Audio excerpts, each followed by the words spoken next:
welcome to the 24th and final episode of this Laravel Advent Calendar series.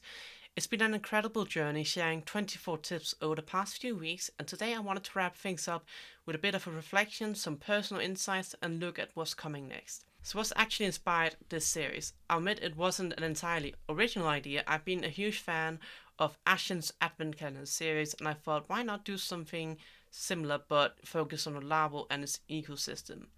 I wanted to give back to the coding community and share what I've learned working with Laravel over the years. One of my favorite tips from this series is the request episode. There's such a powerful object that can help clean up controllers, making your code simpler and easier to maintain. Honestly, once you start working with them, you'll never look at form validation the same way again.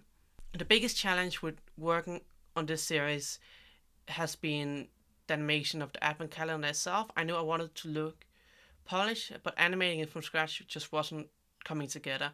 Eventually, I decided to use a paid template. I'm really happy with how it turned out. And the most memorable moment for this, it's just been pretty chill overall, so there's not really been any big disasters or meltdowns. But I'm really glad about the feedback I've received about this series, and I'm thankful for everyone who's watching it. It's just been fun sharing these tips with everyone. I started programming when I was 13 years old. I started out with building a plugin for Minecraft. That's when I first discovered my passion for coding, and it's been a huge journey since then. I started afterwards building websites using WordPress, and later on I eventually stumbled upon Laravel and started developing projects using it.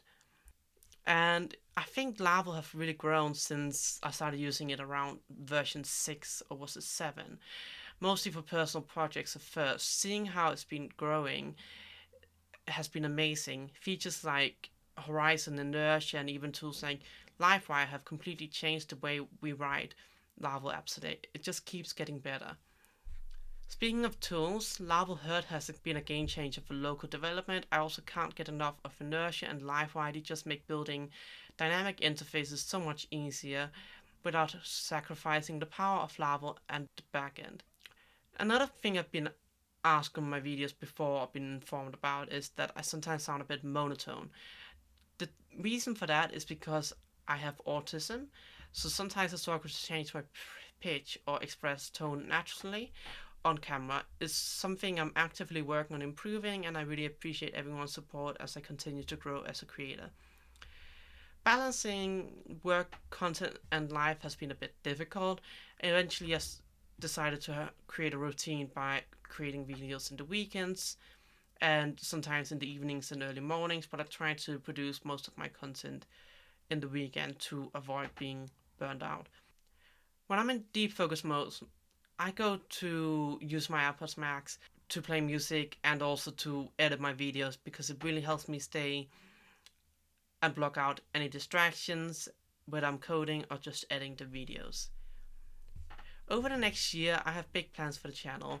I'll be focusing a lot on courses, especially around Inertia and Livewire, and I'm planning to publish these as a single in-depth videos instead of writing them and breaking them into smaller parts. So if there's something you're interested in, make sure you to stick around. I'm also aiming to publish all of my courses on my website using a paid subscription, either a monthly, annual, or a lifetime subscription.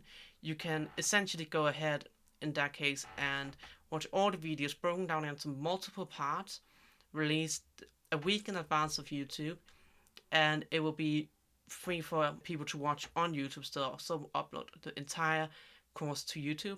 However, on the website it will be ad-free, and there may be some bonus content as well for certain courses, and there will be premium articles that will only be available for paid users. And then before we wrap up, I just wanted to say a huge thank you to everyone who's watched, liked, commented, and supported this series. Whether you're a beginner just starting out with Laravel or someone with more experience, I hope these tips have been helpful and maybe even inspired you to try something new.